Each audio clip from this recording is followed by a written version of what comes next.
ये जो दीन की रहनुमाई होती है, किसी से हासिल करना, इसकी बड़ी शराइत होती हैं। और जब इंसान इस उम्र को पहुंचता है कि वो किसी से फैज़ याब हो और किसी से पढ़े और किसी से कुछ हासिल करे, तो वो अमूमी तौर पर इस अहल नहीं होता कि वो ये जांच सके कि मैं किस से पढ़ूं। चूंकि किसी से पढ़ना गोया कि अपना दिल खोल के उसके सामने रखना है कि जो मर्जी है इस पे लिख लो, और दिल की तख्ती किसी को उसके सुपुर्द कर देना बड़ी किस्मत है कि फिर लिखने वाला कोई अच्छा मिले, वरना वहां से ही उस्ताज या रहबर या मुर्शिद उसके अगर नजरियात गलत हों तो फिर इंसान अपने अंदर से वो चीजें फिर निकाल नहीं सकता, चूंकि वो गोश्त और खून में शामिल हो जाती। तो ये अल्लाह का फजल है कि हमें जिनके सामने लोहे दिल रखने का शरफ हासिल हुआ वो कामिल भी थे और अकमल भी थे, वो साले भी थे और मुसले भी थे, वो हाफिज भी थे और महफूज भी थे, वो हाफिजुल हदीस भी थे और हाफिजुल कुरान भी थे। वो इल्म और अमल दोनों के लिहाज से बड़ी जामे शख्सियत थे। मुझे इमाम मालिक रहमतुल्लाह अलैह का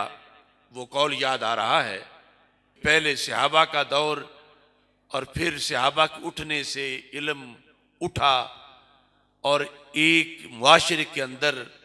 इस्तिराब की कैफियत आने लगी। इमाम मालिक बिन अनस रहमहुल्लाह ताला आपने 9 उम्र लोगों को लेक्चर दिया कि वैसे ना किसी से पढ़ना शुरू कर दिया करो। आपने फरमाया इन्ना हाज़ल इल्म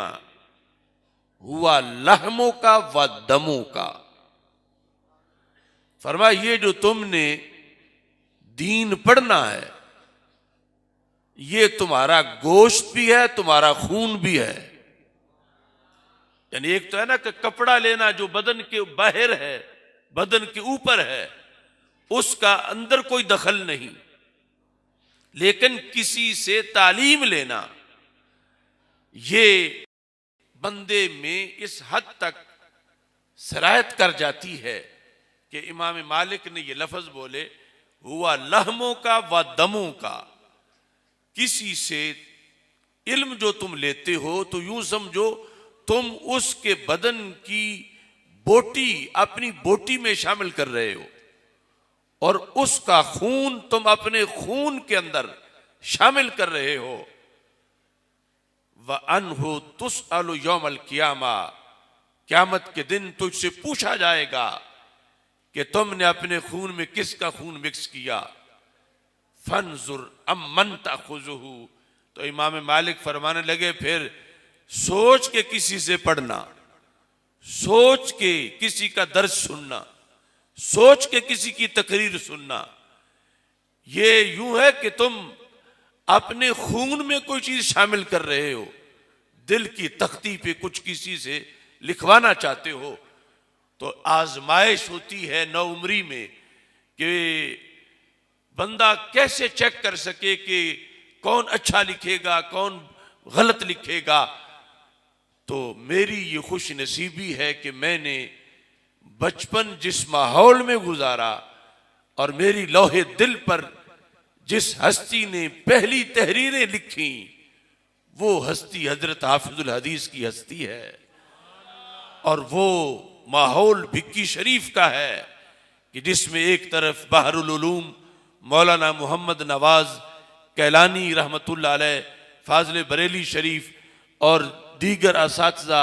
और बिलखुसूस हजरत पीर सैयद मोहम्मद जलालुद्दीन शाह साहिब रहमहुल्लाह ताला जैसी ये हस्तियां हैं कि सुबह शाम इनसे मुलाकात और एक एक लफ्ज और एक एक खुतबा उनका सुनना और उससे तअस्सुर हासिल करना और ये कि अब खतरा कोई नहीं कि कोई दिल पे गलत सब्जेक्ट ना लिख जाए या कोई गलत कालब ना लिख जाए। अल्लाह का फजल है कि जो मुजद्दिद अल-फसानी की तालीमात और आला हजरत फाजिल बरेलवी रहमतुल्लाह अलैह की तालीमात हैं, इन्हीं की तस्वीरें और इन्हीं के नुकूश रब्बे जुल जलाल ने हमें उस उम्र में भी अता किए कि जो अभी कच्ची उम्र थी, जो अभी यानी होश संभालने का अब इब्तदाई मरहला था। बाद वाली उम्र में फिर पढ़ लेने के बाद फिर सारे यानी पाकिस्तान में और दीगर ममालिक के अंदर जो माखिज हैं, मुअल्लिम हैं इल्म व हिकमत के, उनको देख लेने के बाद मैंने जिन्हें सबसे पहले देखा था वो ही मुझे सबसे पहली पोजीशन पे नजर आ रहे थे। अगरचे अरबो अजम में बड़े बड़े उलमा से पढ़ा और बड़े बड़े शयूख का कुर्ब हासिल हुआ, उनके पास बैठे और वो बड़े अजीम थे, लेकिन हजरत हाफिजुल हदीस रहमतुल्लाह अलैह की अजमत, इनफरादियत और मकामात, इसमें बहुत सी चीज़ें मुझे इनफरादी नज़र आईं। आपके मकामात में सबसे पहली खूबी जो यकीनन मनसूस है